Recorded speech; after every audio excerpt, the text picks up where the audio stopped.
to another Liquid Bullet Productions. Got a couple of great guests back on who we formerly had on the show. Mr. Bob Sykes and Mr. Paul Bonnet. Thanks for coming, guys. Thank you, Liquid Bullet. Thank you, Lee. Okay, guys, so we've got a very interesting weekend coming up next weekend. The UK Martial Arts Show 2025. Can you just give us a rundown of what we can expect? So, Lee, it's our busiest one to date. 100%. I've just put a post out telling people to plan ahead because it's going to be super busy. The dome's big enough. We're not concerned about stuff like that. But anyway, so we've got more demonstrations than we've ever had. We've got more seminars than we've ever had. And we've got a guest list, which is, I don't think a guest list like this has ever been done in the UK before. I don't think even the days of Senai, they used to have a few, really good guests, but I don't think it would, it wouldn't have touched this, to be fair. What guests have we got on there, Paul? Can you name us a guest? So we've got, everyone is excited about Philip and Simon Reed coming this year, which, we are as well, really. And with those, obviously, got a call from Scott Adkins saying he wants to hook up with Philip again. I said, well, you may as well come as a guest then, Scott. So Scott joined the guest list. Before that, we already had Bill and Cynthia, who I tour with. And then we had a phone call from Australia saying that Mike Stone wanted to come out to our event to promote his book. Along with Mike Stone is George Chung coming as well from Black Belt magazine. So it's just become a big thing, really. In the last sort of month, hasn't it, Bob? It's sort of, what's happening, blimey. And because of Philip and Simon, and obviously, Bill is still a big draw. People still ring up and say, we can't wait to train with Bill, and Cynthia is still a big draw. But I think the fact that, Scott is coming again, because Scott's always busy, and Mike Stone. I mean, who'd have thought? Who'd have thought? I don't think I'd have ever even thought about booking Mike Stone. Would you, Bob? I thought just, he's. I thought he lived in Hawaii, but I think he's in the Philippines now. So it's just one of those guys that he's not gone under the radar. It's just I wouldn't have thought of booking Mike Stone, but what a nice guy. We've had a few conversations with him, and I think Bob's the same as me. I can't wait to meet him. So Bob would know more about Mike Stone because he's probably written about him and stuff in the mag, I guess. Have you, Bob? I've always followed him. He's dead old school, and he's according to Bill Wallace, the toughest man out there, isn't he? Never lost a fight anywhere. I spoke to Bill about him coming, and because obviously Mike Stone has got an Elvis connection. Priscilla ran off with Mike Stone. Mike Stone got the blame for Elvis and Priscilla Presley splitting up. So I needed to check with Bill that he was okay with Mike, because Bill had some time with Elvis, and Bill couldn't have been more complimentary. He was like, Paul, I can't wait to bump into him again. We're good friends, and Bill turned around and said he's one of the hardest men ever. And for Bill to say that is a rare thing, really. I think it was Bruce Lee said as well. Bruce Lee said he'd fight any man except Mike Stone. Just obviously, we're all getting a little bit older now, so some of the new generation. Can we just run through who these guests are and a bit of their background, just for like the new sort of new breed of generation? Do you want me to? Bob will talk. It's okay us mentioning these big names, but it's also really important that without everyone else, this event wouldn't be possible. So, our regular teachers, we've got people teaching there, Lee, who were there from the beginning. The likes of Pete Holmes, Peter Mogridge, Martin Salito, Jude Tucker, and John Harvey. I hope I'm not sort of missing out anyone. Sean Boland. Yeah. The people that have been there from, in 2015 when we started, who give up their time for nothing really, and people that will come and demonstrate with their team and that sort of thing. I'm sorry if I've gone off a little bit, Lee, with That's fine, mate. with things, but I wanted to put that in there because it is really important, and they're the first people we contact while we're building the show up. It's not the big guests and then we go around the big guests. It's our regulars, then we put the big guests in, sort of thing. So they're just as important. It's always a tough one because we like to announce the big guests, but everyone is important in our show. Everyone teaching, the staff, and everyone like that, really. So, but yeah, if going back to your question, Lee. So Bill Wallace, obviously a legendary kickboxer and probably one of the best kickers. Myself and Bob are both in agreement that he's probably one of the best martial artists ever, because he's still teaching, he's still coaching. He's done far more than people who claim to be the best martial artists in the world. He's still in the box splits. He's still teaching every weekend. He's still out there. He had an unbeaten record. Definitely taught everyone how to kick back in the 70s, So Bill is obviously one of our top guests. Then you've got Cynthia Rothrock, who is regarded as the best ever female martial artist of her time, and smashed box office records with her films in China. And I think she's a kung fu girl, really, originally. But yeah, a great guest as well. I think she's done something like 70 odd films and just released one as well, which is going to get put onto a few streaming platforms, I think, in the next few months. So, and then we've got Philip and Simon Ree, who don't really go out teaching. You don't see them at many events. And these are the brothers that were in the best film of its era, Best of the Best, which was a Taekwondo film about the American team fighting the Korean team, and they fought in the final together. So they were the best out of their teams. Simon Ree was in the Korean team and Philip Ree was in the American team, but they're in real life, they're brothers. So, and it came on to become a franchise. I think they did 4 of the films. I watched 2, I think. I've not watched the other. So, but amazing martial artists. Again, we talk about Bill Wallace, and when Bill found out about Philip and Simon coming, he was super excited because he's not seen them for sort of, I don't know, 12, 13 years, he said. And he used to spar with them. So, and if you go back and look at videos of Philip and Simon, they were really, really good martial artists. They're not just movie actors and stuff. They've been there and done it, sort of thing. So, and then we go on to Mike Stone, who was we've just touched on a little bit ago. Just a hard karate man. I think 96 unbeaten bouts, wasn't it, Bob, on the mats? The street, apparently, either. Yeah, had the name The Animal before Alfie. Yeah. Which I was talking to Alfie about the other day. Alfie didn't know that. So, but yeah, a guy who just used to, bulldoze through everyone on the mats, really, I think. But it's a strange one because you talk to him, he's like the most humble guy you could ever meet, really. An interesting guy as well. So, looking forward to meeting Mike Stone.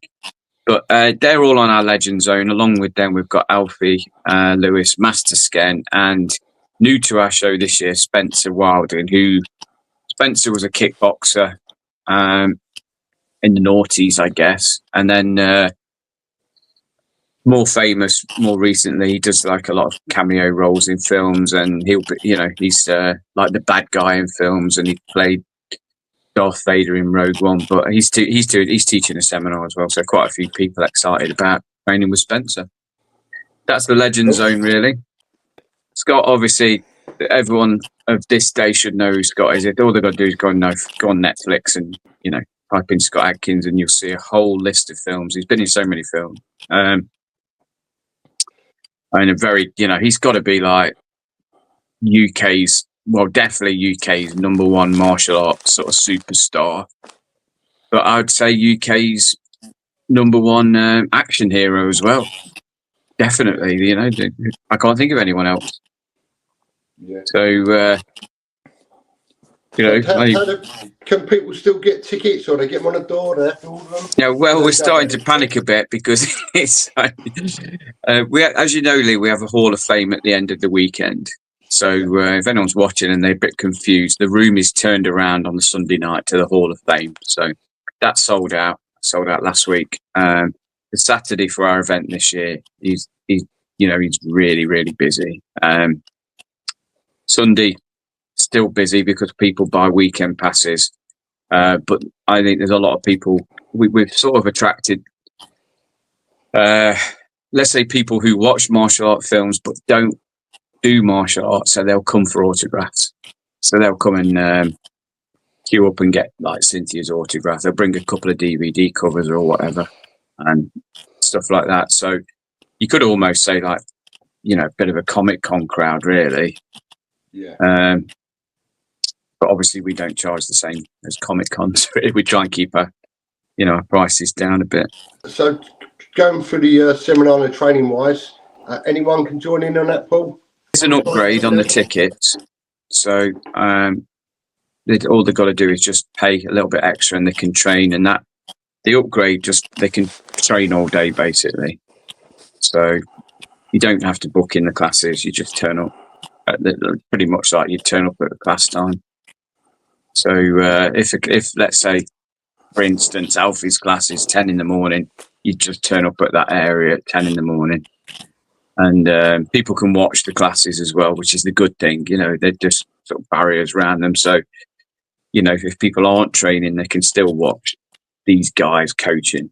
You know, I think that's the buzz of this year, is the fact that, you know, you can train with Philip and Simon Ree, not just meet them.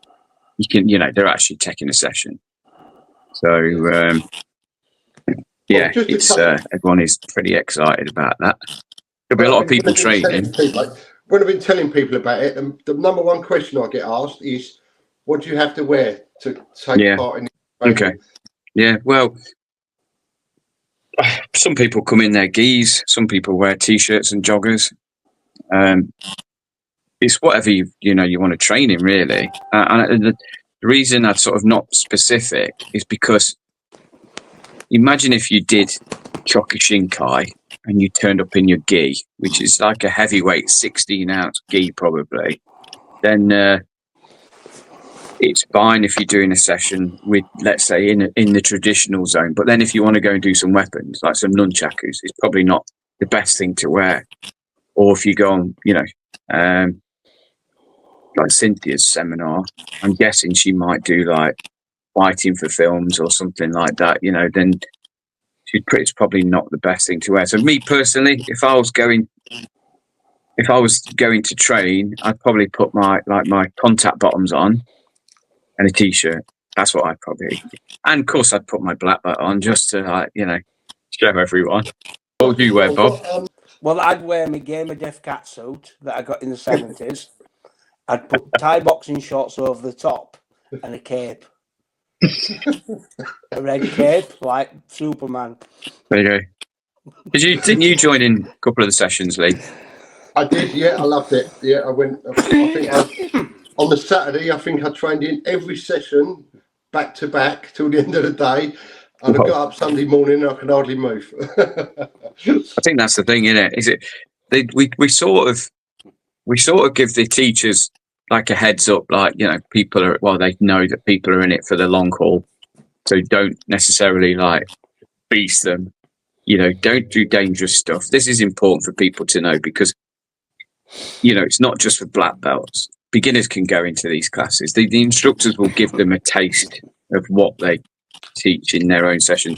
And to be honest, a lot of the instructors will end up getting bookings on the back end of coming to our event, you know.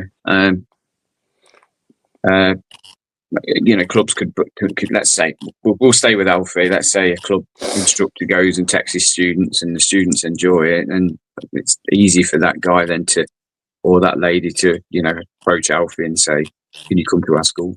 You know, so there we go, Bob, aren't we? Spreading the word. Absolutely. You know? Yeah. Absolutely. Yeah, I'm going to let Bob talk about the rest of it. Bob, can I just ask a little bit more about what sort of disciplines are there? And you know, what's there for people to go and train or? There's everything. I don't know what isn't there. Paul's the man who knows more about who's there. But we've got the screamer, we've got some traditional zones, we've got some combat zones, self-defense zones. Everything's on there, as you know. I mean, these are alternatives to doing the legend zone.